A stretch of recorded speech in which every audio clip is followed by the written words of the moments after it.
Lieutenant Governor Dan Patrick wants every Texas baby to get a $1,000 savings account funded by the taxpayers. This is Thursday, December 4th, 2025. Texas Scorecard presents the day's first news for the Lone Star State, the Texas Minute, with your host, Michael Quinn Sullivan. Welcome into Thursday. A Democrat member of Congress has received a pardon from President Trump. More on that story coming up. If you enjoy the Texas Minute, please give us a rating, and if you have time, leave a review. We appreciate the feedback, and it helps others find the show. Lieutenant Governor Dan Patrick says Texas should create its own version of President Donald Trump's new child investment accounts.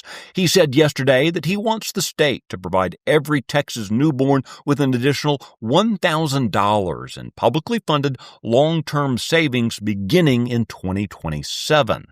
The initiative mirrors and expands on the federal Trump Accounts program created under the One Big Beautiful Bill Act of 2025, which seeds every American newborn's account with $1,000 that can't be accessed until adulthood and grows through investment in a broad U.S. stock market index.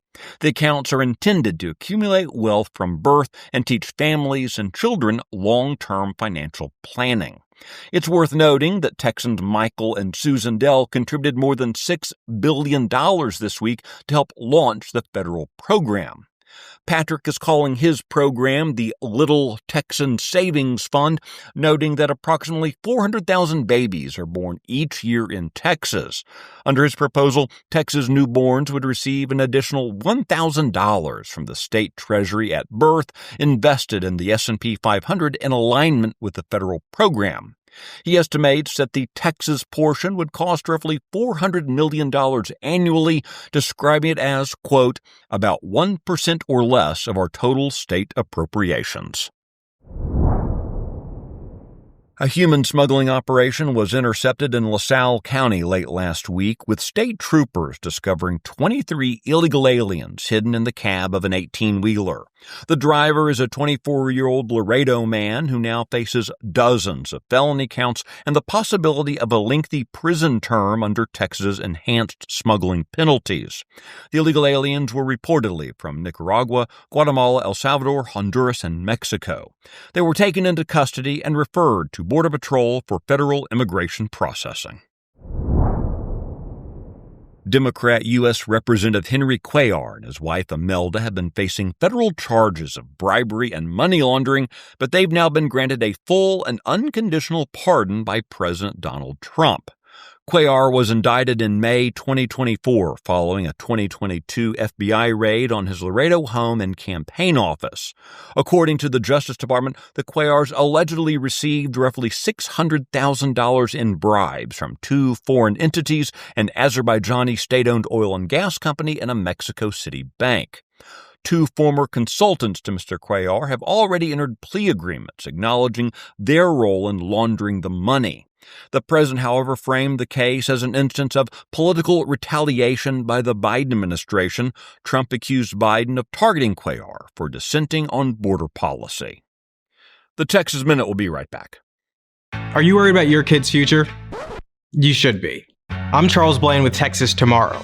This is a show where we're going to talk about the issues and the people that are pushing the policies that concern your family, your home, and your kids. Catch Texas Tomorrow every Thursday.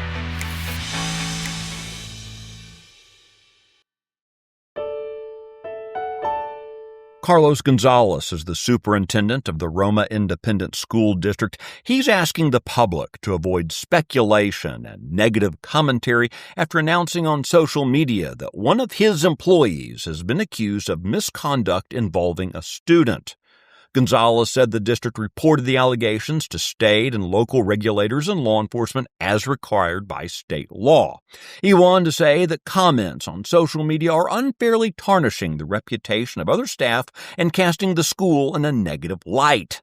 Gee, imagine that. People are negative about teachers preying on students. Maybe Superintendent Gonzalez needs to get Roma's house in order. You can find details on all the stories mentioned today and keep up with the latest news by visiting TexasScorecard.com. This edition of the Texas Minute was produced by Nick Shepard and based on the original reporting of Brandon Waltons, Sidney Henry, and Aaron Anderson. I look forward to seeing you out around the Lone Star State. Now go make it a great day.